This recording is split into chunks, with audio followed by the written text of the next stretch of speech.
Guys, എന്തൊക്കെയുണ്ട് വിശേഷം? എല്ലാവർക്കും സുഖമല്ലേ? സോ ഇന്ന് നമ്മൾ കുറേ നാൾക്ക് ശേഷമാണ് ഗൈസ് നമ്മൾ കാണുന്നത്. സോ ഇന്ന് നമ്മൾ ഉണ്ടാക്കാൻ പോകുന്നത് ഒരു ജേർണൽ സപ്ലൈ ആയിട്ടുള്ള ഒരു വാഷിംഗ് ടേപ്പാണ് കേട്ടോ. വാഷിംഗ് ടേപ്പ് അതിന് എന്താ പറയുന്നതെന്ന് എനിക്കറിയില്ല.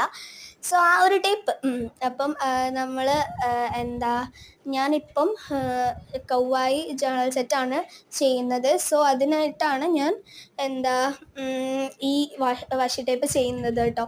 പക്ഷെ സത്യം പറഞ്ഞു കഴിഞ്ഞാൽ ഇത് എനിക്ക് ശരിക്കും അറിയൂല കേട്ടോ. ശരിക്കും ഞാൻ എൻ്റെ ഒരു ഫ്രണ്ട് ചെയ്യുന്നത് കണ്ടിട്ടാണ് ഞാൻ ഇത് ചെയ്ത് തുടങ്ങിയത്.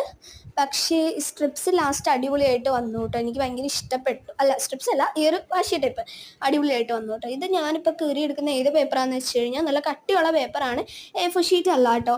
ഞാൻ എൻ്റെ ഡ്രോയിങ് ബുക്കിൽ നിന്ന് ഞാനൊരു പേപ്പർ കീറി എടുത്തതാണ് കേട്ടോ. അങ്ങനെ ചെയ്തതാണ്. ഞാൻ മൊത്തം 7 സ്ട്രിപ്സ് കീറി എടുത്തിട്ടുണ്ട്. പക്ഷെ ഇതിനകത്ത് ഞാൻ 6 യൂസ് ചെയ്യുന്നുള്ളൂ. ലാസ്റ്റ് ഒരെണ്ണം നമ്മൾ ബാക്കി വെച്ചിട്ടുണ്ട്. കാരണം അത് വെച്ചിട്ട് നമുക്ക് വേറൊരു പരിപാടിയുണ്ട്. അപ്പോൾ ഞാൻ ഈ ഒരു പാറ്റേണിലാണ് കേട്ടോ ഞാൻ വരച്ചു കൊടുക്കുന്നത്. നമുക്ക് പാറ്റേണിലോ ഡിസൈനിലോ വരച്ചു കൊടുക്കാം. ഞാൻ ഈ ഒരു പാറ്റേണിലാണ് വരച്ചു കൊടുക്കുന്നത്. കാരണം പാറ്റേണാണ് കുറച്ചും കൂടെ ബെറ്റർ എന്ന് എനിക്ക് തോന്നി. അപ്പം ഞാൻ ഈ ഒരു ബേബി പിങ്ക് കളറാണ് കേട്ടോ എടുത്തത് ഇതിനകത്ത് ചെയ്യാനായിട്ട്. എന്തായാലും നിങ്ങൾക്ക് കാണുന്നുണ്ടോയെന്ന് അറിയില്ല, നല്ല വളവും ചെരുവ് എല്ലാത്തിനും ഉണ്ട് കേട്ടോ. അങ്ങനെ ഞാൻ 6 സ്ട്രിപ്സ് അങ്ങനെ ഒരേ പാറ്റേണിൽ തന്നെ ചെയ്തെന്താണെന്ന് വെച്ച് കഴിഞ്ഞാൽ ഇത് കുറച്ച് വലുതാവാനായിട്ടാണ് കേട്ടോ. കുറച്ച് വലിയ വാഷി ടേപ്പ് തന്നെ വേണം. അങ്ങനെ നമുക്ക് ഇനിയിപ്പോൾ ഈ 6 സ്ട്രിപ്സ് ഇങ്ങനെ ഒട്ടിച്ചൊട്ടിച്ച് കൊടുക്കാം കേട്ടോ. അറ്റത്തോടറ്റം ചേർത്ത് ഒട്ടിച്ചൊട്ടിച്ച് അങ്ങനെ വലിയൊരു ടേപ്പാക്കി എടുക്കാനാണ് എൻ്റെ പ്ലാൻ കേട്ടോ. അങ്ങനെ ഒരു പേപ്പർ ഫുൾ എടുത്തിട്ട് ഞാൻ അങ്ങനെ വലിയ ടേപ്പാക്കി എടുത്തിട്ടുണ്ട് കേട്ടോ.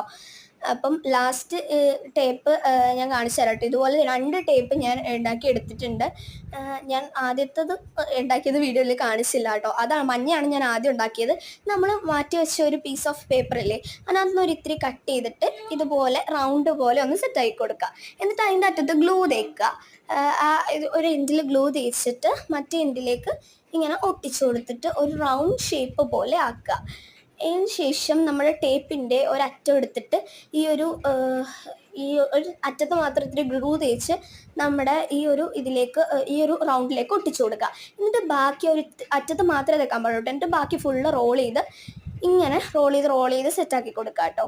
എന്നിട്ട് നമുക്കൊരു പീസ് ഓഫ് ഇതെടുത്തിട്ട് ഇതുപോലെ നല്ല ലൂസായിട്ട് ഇത് നമ്മൾ ടേപ്പിലേക്ക് ഒട്ടിച്ചു കൊടുക്കുക കേട്ടോ. വീഡിയോയിൽ കാണുന്ന പോലെ നല്ല ലൂസായിട്ട് വേണം ഇത് ചെയ്യാൻ. കാരണം നമുക്കിത് എടുക്കാനുള്ളതാണ് കേട്ടോ.